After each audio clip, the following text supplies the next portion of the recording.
Corona vaccination का दूसरा चरण शुरू हो चुका है। दूसरे चरण की शुरुआत के साथ ही आम जन को वैक्सीन लगाने का काम और तेज हो गया है। वैक्सीनेशन के बाद इसके अनुभव आम जन एक दूसरे के साथ साझा करते दिखे।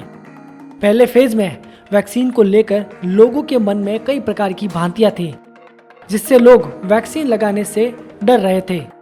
अब वैक्सीनेशन को लेकर जो अनुभव सामने आए हैं वो आपको चौंका सकते हैं। खास बात ये कि अनुभव दूसरे देशों से भी देखने को मिल रहे हैं।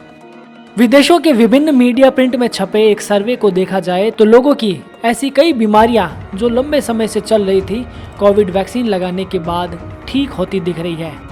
आइए उन दावों को तफसील से समझते हैं। पहला दावा, स्लीप डिसऑर्डर बीमारी हुई गायब। एक महिला ने अपने पति के करीब 15 साल पुराने स्लीप डिसऑर्डर ठीक हो जाने का दावा किया। दूसरा दावा, वहीं कुछ और बीमारियों से पीड़ित लोगों ने यहाँ तक दावा किया कि वायरस से संक्रमित होकर ठीक होने के बाद उनकी सेहत में पहले से काफी सुधार हुआ है।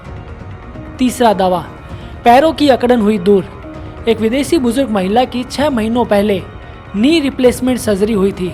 उसके बाद उनको चलने में बेहद परेशानी, टिश्यूज में इन्फेक्शन की वजह से भयंकर दर्द रहता था। इस महिला को 1 महीने पहले एस्ट्राजेनेका वैक्सीन की पहली डोज लगी थी।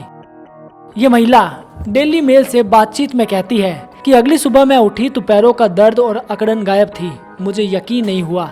मैंने अपने पार्टनर से मजाक में कहा कि क्या वैक्सीन की वजह से ऐसा कुछ हुआ। मैं अपने पाँव मोड़ तक नहीं पाती थी। अब मैं पूरा पैर सीधा कर सकती हूँ और जूते मोजे पहन सकती हूँ। मुझे लगता है कि मैं जल्दी काम पर लौट पाऊंगी। चौथा दावा, शरीर में आई फुर्ती। पिछले महीने ब्रिटिश अखबार की न्यूज़ के मुताबिक वहां की जनरल फिजिशियन एली कैनन के सामने एक अजीबोगरीब केस आया, जिसमें रोगी को लाइम डिजीज थी। डॉक्टर के मुताबिक कोविड वैक्सीन मिलने के कुछ दिन बाद लंबे समय से चली आ रही उसकी थकान दूर हो गई। पांचवा दावा, इस महिला ने दावा किया कि उसे 25 साल से वर्टिगो की समस्या थी। वैक्सीन लगने के 4 दिन बाद ये दिक्कत गायब हो गई। एक्जिमा से मिली मुक्ति। एक महिला एक्जिमा से बुरी तरह प्रभावित थी। हाथ, पैरों और शरीर के आधे हिस्से में भयंकर खुजली होती थी। वैक्सीन लगने के कुछ ही घंटों बाद एक्जिमा के निशान पूरी तरह गायब हो गए। छठा दावा, आराम से आने लगी नींद। एक अन्य महिला ने लिखा कि उसके पति को 15 साल पहले स्लीप डिसऑर्डर डायग्नोज हुआ था। वैक्सीन लगने के बाद उनके पति पहली बार पूरी नींद सो पाए। ऐसा नहीं है कि टीकों के ऐसे असर वैज्ञानिकों के लिए नई बात हो। इस तरह की घटनाओं को दशकों से नॉन स्पेसिफिक इफेक्ट्स की कैटेगरी में दर्ज किया जाता रहा है।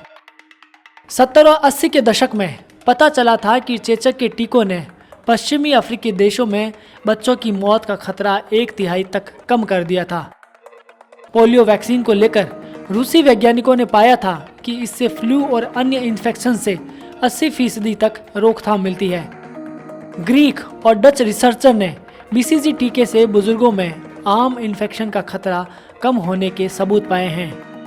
टीबी के टीके को कैंसर और अल्जाइमर जैसी बीमारियों में भी फायदेमंद होने की बात सामने आई थी। अब समझने की कोशिश करते हैं कि आखिर ऐसा क्यों होता है।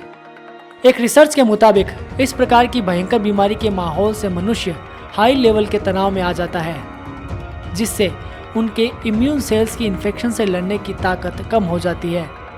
ऐसे में जैसे ही उनको वो वैक्सीन लगती है तो उनकी इम्यूनिटी वापस लौटने लगती है और उनका शरीर ज़्यादा अच्छा प्रभाव देखने लगता है। टीम खबर अपडेट।